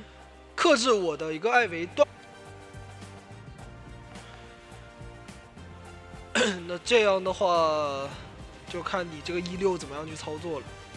OK， 此人招出来看一下，18已经在往中场去跑了。中场这个人肯定得先走一走，但前面就看到了，逮了个正着。是东玄这个意识也太好了。然后这边刚刚的话还给喷到了，已经是61的侵蚀度了。那这样的话，你这个倒地速度我感觉慢不了啊，因为最次我还可以选择一手什么呢？我不叠满你这个侵蚀度，闪现开，对，然后等第2波的一个寄生。而且前期嘛，干扰也是比较厉害的。对，他很有时间啊，时间很充裕。这样的话，选择直接一个预判喷到了，而且这边冒险家在空地上，他没有可以弹射的点，就空地上还是能拿到这个。感觉这一刀还是有点机会的，但手上有个飞轮，看一下这个飞轮怎么操作了。飞轮提前进板，喷一口没有拿到刀，直接闪开。开了自己的一个一阶。那其实我觉得求生者还是赚的，因为你毕竟交了闪现。是的，而且现在身上的侵蚀度没有那么高啊。对的，再一个轻传送落地，看能不能打断一下翻窗啊？没有打断。我现在也比较危险啊，这边还有一个地下室，而且不能反复的去翻刚刚那个窗户。18现在技能也都在冷却了，飞轮也交过了。现在手上这个本体传送没有打到，对，想骗红光，只能等下一波的一个14人的喷了，这边喷到了。它是2台半多一些的一个击倒时间，奖励3台吧。对，因为守墓人的话，它会慢一点。感觉还是那一波进板非常关键。如果是一个持刀进板的话，可能节奏就完全不一样。这个飞轮的使用非常好。是。这里空军的话，感觉依旧稍微有点压力，对，得把枪给开了，不然的话他怕他万一救不下来。是。想要去，等一下，人还没掏下来，还好，还行。是在侵蚀度满了之后吃得到。是的。但是这里也有2阶了嘛。选择这台窗户，不让你桃面放进来。但是这边有2阶的话，也没什么办法牵制。他本体走过来就会破解了。那这样的话，挂在地下室也不错。不过这把有个守墓人，其实这个地下室对他来说没有太大的一个压力啊。确实，他可以从上面挖下来。对。而且你很大概率本体不太能去跟着他的。其实如果说不是艾维的话，这个密码机还是比较有机会够的。那现在是艾维的话，看艾维怎么样去控了。直接本体钻过来，不让你修。不救人的话，我就一直站在这里。现在一直去扯这个太阳镜头，把人给掏下来。哦，卡了一个楼梯。对对对，都在卡你这个逃片位置，但身距太近了。是，这个飞轮没机会，因为你是先喷中的。是的。那看一下小门那台是先被东玄给守住了。对他们已经在提前多修了。修一下中场还有一个墓地。主要马尾这边会比较危险，因为它是一个半状态，而且没有道具的。对，东玄手上还有闪现。对。这个时候其实还是不太能有一个人上移的，但我觉得他也不着急，他应该是先考虑说我把外面的人都打残，然后再去打一个上移的节奏。看一下这边求生是3个人去交换一下位置啊，让一个满状态的人这波小门。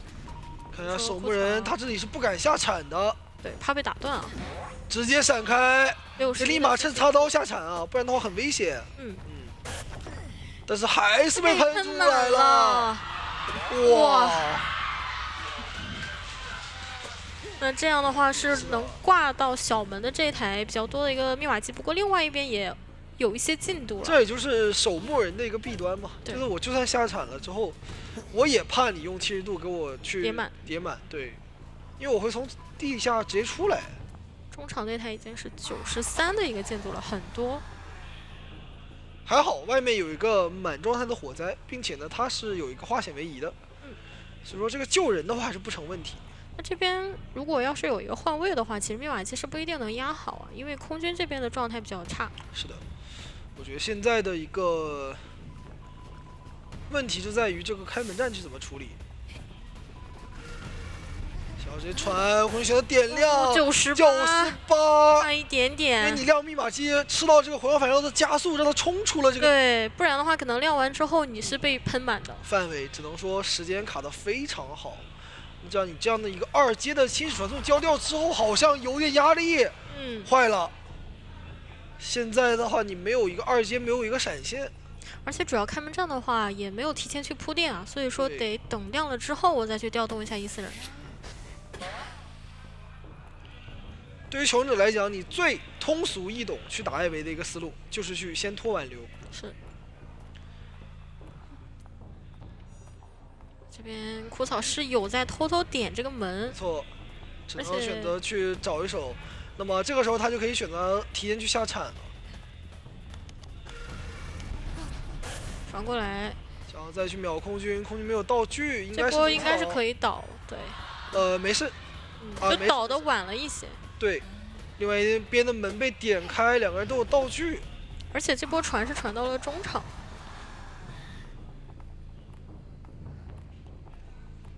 也没有办法嘛，还是一个完成了一个平局。这把的话看出来也是在中间东玄有一波控场的踩，求生者的一个压力其实也会大一点。对，甚至我觉得守门人可能你前面的点位如果差一些的话，也会很难受。就是红教堂的话，我在有优势的情况下，我可以不带这手底牌嘛。我直接封窗点满，疯狂的踩满，把追击。那这样的话可以直奔中场。割据的话，大家也都比较熟悉了。这一把的话，也是求生者的一个机会嘛。但感觉想争分还是直接冲着中场。看一下火灾交叉员，其实已经拉到小门了。是的。反正先奔着小门这边追一追呗。那你确实是带了一个快踩，但是他还是带了自己的一个底牌。有回速的压力，只能先等他踩板了。对，所以这回踢到脸上，直接秒给一个球，续刀把球打掉。距离还是拉开了，还是能安全转到一个1板1窗。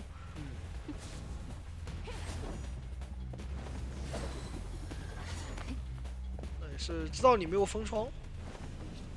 再一个气囊是转到了墓地，不过这边稍微干扰一下3岁的一个破译。道具消耗的还是比较快啊。对，而且这边有点双人牵制。对，已经没有自己的一个气囊了。变白板。而且在这边，可能要吃刀拉走一下。不过时间也是牵制了很久，1分钟没有吃刀。那这样刚拿到第一刀，这边可能选择直接闪现进去去补个节奏了。后面就会比较危险，因为毕竟你现在白板，而且这里有个地下室啊。那就有点难受了。对。因为其实你这个牵制时间的话，总的来说也没有那么久。感觉有守墓人的话就挂在外面，这里也是有很好的干扰到了大龙的破译。现在你求者的一个问题就在于被吞了一个化险为夷啊。是。火灾它是没有回光返照的，你这把想争分就很难。他基本上很难保活啊，这个人。对。而且再加上道具前面确实是没有了。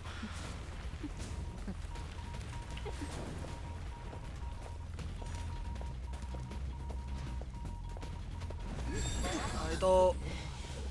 这边还稍微还没有以弹了一点点位置，对，因为他的天赋携带，那会被架在这个地方了。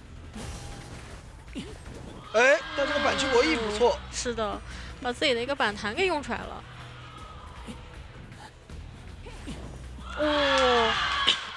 又做到了，又做到了！哇，3次了，4次了！这小短板怎么说？是不是身上有灵柩了之后，这个博弈能力直线上涨？每一分每一秒，他在这个小短板游龙了。是的，哇，这几个短板直接躲了5、6刀啊！而且刚刚看到灵柩是给到他身上了，现在放到了小门的一个位置。那这样的话也是拖了一波时间嘛。不，这样也比较可惜，因为是有一个挪灵柩的一个时间，所以说密码机稍微慢了一点点。而且这个还是要被减员，这个位置很难进行一个3-6了。对，地方资源之前消耗光了。哇，徐昊天这个牵制确实是有东西的呀。他把每一个小加速用的很细。现在这个节奏的话也是比较偏平局。对的。密码机已经很多了，对于交人来讲，对控不住了。而且大家的一个道具也比较多，唯一可能就入殓他可能牵制上会比较难受啊，在小木屋那个位置，而且灵柩之前也用过了。看了一下密码机是87的一个进度。选择直接来追一手。那入殓的话，就拉开遗产就可以。对，是要带走啊，也别想着说我牵制多长时间。是的。尽量拉远。队友救一波的话，我还能再多一个灵。又回到了这个板。大龙说这个板这么好玩吗？我也来试一下。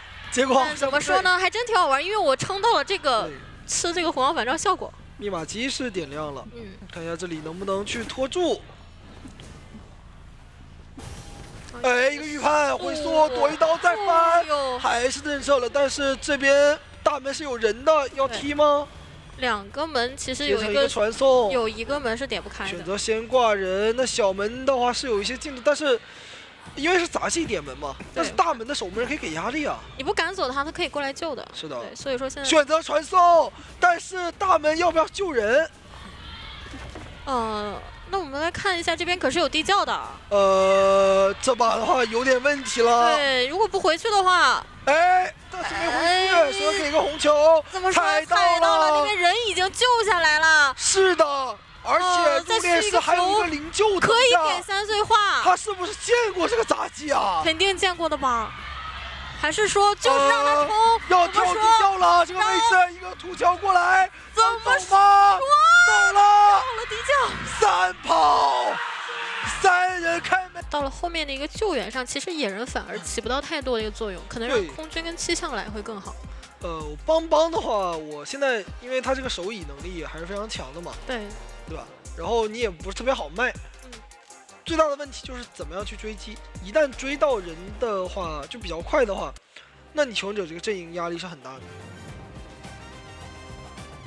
这样的话，邮差可能前期想要去坐车就会比较难，因为它整个的牵制的方向正好跟电车的方向是反的。有点，它这个位置的话，可能只能在独栋进行一个单6，然后我去假门找一手空军。对的，找人吧，或者看一下气象会不会前期跟野人换一下位置，直接到中场。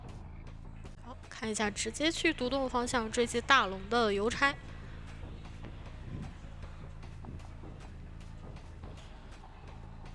这也是提前给自己送了一封弹射信。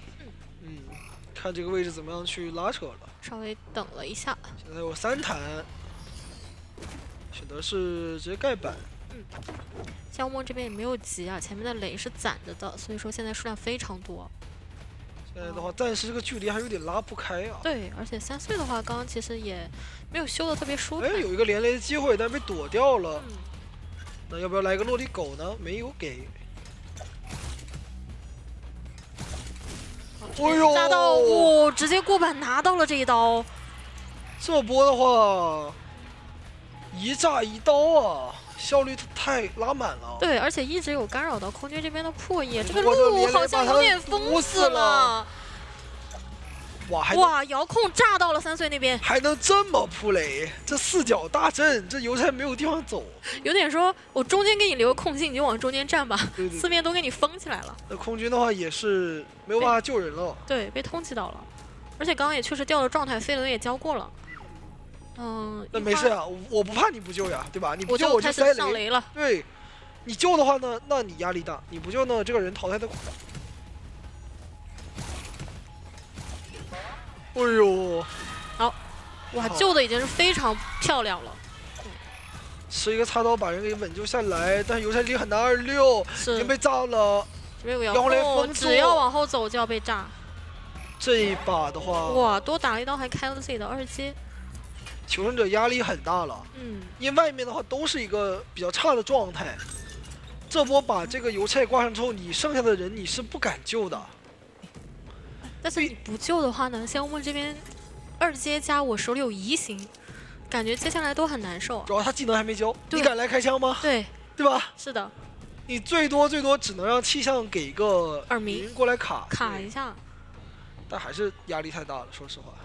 而且你现在卖邦邦的人，其实时间上赚不了太多了。这个密码器进度就感觉没动过，对。从第一波救完回去之后，而且刚2个人调状态了，在通缉情况下的话，仙雾也知道，2个人在调，1个人在卡，你们外面没有人在修。感觉还是独栋这个位置，其实你没有那么好交弹射的，拉不太开距离。他有的时候像翻下来过程中已经是浪费掉你的加速。对，感觉刚才那个板子可能一开始直接弹射会好一点。现在的话，其实每个人都会比较危险，当然野人会敢修一下。那另外2个人其实都是最好的目标就是空军啊，对吧？他已经被炸过一下了，而且他只有1把枪，他拉不了距离。气象的话，起码是可以拉距离的。是的。这里的话是看到了3岁啊。对的。哎呦，炸成了一个半状态。分销移形，把你枪逼出来，这波移形是不亏的。对，因为你的一个范围还是在我的追击视野里。对。他甚至没有选择关这个门，不让你往外去拉，只能让你去往里走位。对，往里走的话，你可能点也会被限制一些啊。但是这里简直就是炸弹雨。但遥控也躲掉了。对，躲得非常好。是的。手里还有一个飞轮啊，我觉得要不然用实体刀去压迫一下。哇，直接头铁过板。没办法，说实话，真的已经燃尽了，能牵制这么久，躲了很多了，但是可惜密码机还是差的比较多，而且现在外面也没有化险为夷了。因为野人已经救过一波人了嘛。对，这里的话还是让气象过来卡，但这个密码机的进度有点难啊。对，其实还差2台机。继续选择给空军上雷。哎，我就隔一会儿我去上一颗雷也可以。哎呦，一个远红雷，炸到一个连雷把风躲了，但是打到椅子，有点可惜。是。但空军的话现在还是一个一炸岛，没有交互可以给他走。但还是从3颗雷里面找到了一个夹缝啊。好走位啊，少侠。是的。但是因为你要去躲雷嘛，你身位的话肯定拉不开，还是要倒。那你第一时间交互的话，你又会被炸到，所以说已经有点进退两难了。那这一波的话，得让谁过来一下呢？一花他是在2楼破译，而且追少天状态比较差，也不能说给自己回状态，不然会爆点。说实话，平常打游戏的时候，感觉都是抢着救人的，但是唯独碰到邦邦的时候都很谦让。你去吧，你去吧，让你去。对。真不想救啊，这个人。这样的话应该是要卖掉了，但是一花这边其实自己也比较，他只能骑着猪顶过来，但这个人肯定救不到了。他其实自己去扛一下这个牵制压力。但是可以选择一手交移形去管一下修机的气象啊。对的，就现在表面上我是在追击嘛，其实也是耗掉了你的一个骑行 CD 的。这边移形过去，哎呦，直接锁定到，因为知道你在修，没有办法。半状态的一个气象学家能溜吗？很难呀，这边直接收到了。是的，那3抓起步啊，目前来讲。其实仙雾梦也有机会去争一争，因为他很清楚野人的一个位置啊。如果说这个时候挂上野人，他是有这个能力走地窖的。选择放，对，还是要去争一下这个。想一下自己有底牌，完全没有必要诺，就是站。而且求生者没有多修密码机，他只要把人给离远那台机子就可以了。这样的话，再等一波野人的一个骑行。我感觉说实话，野人就算你这个移速跑起来，你还是有被炸的风险啊。是。或者说我就一直跟着也可以啊，对。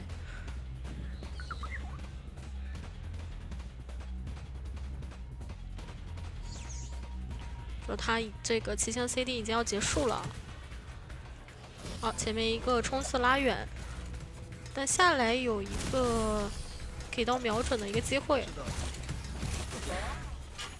3/4状态，那也是看了一眼那个比较多的密码机。这样的话直接，但这个遥控雷是躲掉了。这样把自己给交了，这样仙雾梦再赶回来，两边拉扯一下。是的。气象补状态难受的一个点就在于他补状态全都透视。对，他是爆点的，我知道你在补，而且这个时候你要开始算我的移形 CD 好没好。他就没有办法说我直接去找个地方角落去回状态了。虽然说手上捏了一个雨，但是下不了啊。而且其实刚刚在追击野人的时候，也有注意到绝上天他整体的一个走位啊。现在更不太有人敢去碰密码机了，因为这个技能已经还是一波钓鱼。对，这样再往独洞去赶，把野人这个猪给逼起来，那他这把就有一个很大的多抓面了。啊！一起过去，看到他自己在回状态了。想下雨不可能给回，那这会儿野人得赶紧去抢密码机啊！那刚刚因为他也被驱赶到了独洞的一个位置啊，现在是83、84的一个进度，还有一炸，能撑得住君上天这个位置可以吗？92，这个身位很远，就算被炸倒，应该也能吃到火光反正。哇，你还躲了，漂亮！反状态。 这样的话，起码应该能走一个，而且因为你交了移形。对，君上天这个位置的话，还是有去操作地窖的空间的。看一下地窖的位置是在甲门，现在仙雾梦离得比较远，身位很开，那个门已经一半了。哎，他直接冲真有机会。对，他这里这个板子可以拍的。这样的话，仙雾梦一个他得先去来地窖，但是这边人门还没开，门还没开，怎么说得躲一刀才行？可惜。 主要那边门你开了还要走出去，门刚开，是的，这样的话也是一个极限的3抓。哇，那这样的话，其实对他在赛场上登场，包括说进入到班位的一个概率也高起来了。他能克入殓，而且改版之后的速闪，他的追击能力确实不错。但是这个角色还是那个问题啊，4黑，他对于一个是4黑，另外一个是他对于你监管者的基本功是很高的。监管者选手他个人的一个基本功能力的是，那确实速闪他在开1阶之前啊，他这个就纯走地形，是一定要说在走位上或者一些用假伞封一下，去拿到一些便宜才可以。这一手，前面就已经看到苦草的一个位置，不过他是佣兵啊。是的。 好，入殓是皮皮虾的一个脚印也是透出来了。这样的话，先甩捏一下伞，看能不能封一下走位。哦，是有照到人，直接传过来。哎，这边还稍微卡了一下脚，逼到了 S 板。那这边2块板一踩的话，就是一个大空地。哎，有机会拿刀，感觉。对他有点架在空地了，没有让他转到圣11去。你看这个走位的一个把控，看一下这里要不要给一个续刀。差一点，但是好像还有机会。可以。是的，平地拿到了这刀。 速闪的话，它的一个小黑的前后摇是很快的，然后它可以通过不停的去交一个续刀压你的一个走位。那看一下前面飞轮是好了的，而且把自己的窗团给交出来了。这样的话再捏伞去骗一下走位，还是要去踩板。对，但前面又有点被架到。我觉得这里最好是闪现去击倒，然后把这个伞给留住。好，对，如你所说，因为这样的话呢，他就没有一个反生的收益了。对我可以，如果你反的话，我第一时间能赶到那里等你。对对对，这样的话你秒反的话，也算是自己去减少这样的一个淘汰进度。好，也是个人反生，因为前面的牵制时间不是特别够啊，调动其他人来救的话会难受。现在你想要26是肯定不现实的嘛？对，得看一个36了。抽到了这一刀，时间把控很精准。是的，就感觉到你可能要趁这个无敌盾之前给我下这块板了。对，想摊一下佣兵，哇，差一点。说话可能是这刀摊到佣兵，说法就来了呀。对你可能要浪费掉心里那边的一个移情了。干扰一下密码机，对，给他上个 debuff， 然后再挂过来。想要挂到中间的一个位置，但是通过这样的一个灵柩反生，也是拖到了3台了嘛。就二挂的那边时候慢一点点。啊，这边也是直接过来逼救。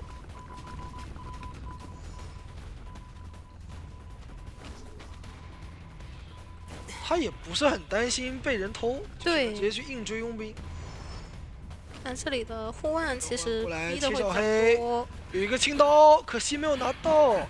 这样的话贴到椅子，摇铃就打不断了，人就能救下来了。是的，但还是想拿一下这个双倒子。我们说3个护腕全逼出来，熟练度非常高，不给你机会。也知道你的一些节奏点嘛。当时如果说落地的那个清刀能打中的话，应该有机会打断救人的。是的，就你就算弹了护腕的话，我能让你双倒救。这样的话套路一下，选择一个假反绕，然后再2次反绕，丢一个伞。应该是，哎呦，飞轮躲了，对的，被躲掉了。前面的话感觉枯草过来扛刀，把机器差的不多了。就是因为脸上这台已经抢开了，枯草他也没有其他事情可以去保一下。毕竟是一个争4的一个局势。密码机应该是够了的，但是皮皮虾他这边没有好好反照，对，还是要被淘汰。对的。但是你目前来讲的话，你想要去4抓就很难。是的，因为那边的门已经点上了，而且枯草就在你脸上。是的。再加上你这个挂人还需要时间，对，倒的位置比较靠里啊。这个踢还好像得交。传过来是看到了马尾的心理，把门给站住。那另外一边的话，佣兵也是赶紧赶过去。这边2块板一踢的话，其实心里就没有太多的牵制机会了。目前来讲比较偏平局吧。一个骗，抽倒。是另外脸上的门已经开了。想去偷袭一下佣兵。你看这个4黑的一个沟通爆点实在太快，就很难让你偷袭成功啊。基本上你想去换追的话，我就直接走。往那边一去，这个门就已经不点了。这样把人牵过来的话，枯草应该也是能把门点开的，应该能完成一个平局。是的。如果说选择飞的话，那可能心里还能起啊。心里其实自愈是应该可以起得来，能起来，能起来，对，肯定能起来。起来之后看一下地窖是在就在中场，而且他还可以考虑走门，两边都可以。现在反而对东玄来说不太清楚，应该能知道你要走地窖，但是来不及了，应该来不及。3炮。好，那这样的话也是让我们恭喜成都 GG 拿下了本场比赛的胜利，非常漂亮。今天不得不说，成绩他们的一个发挥跟表现就是非常完美的。两边求生者也好，交战者也好，都在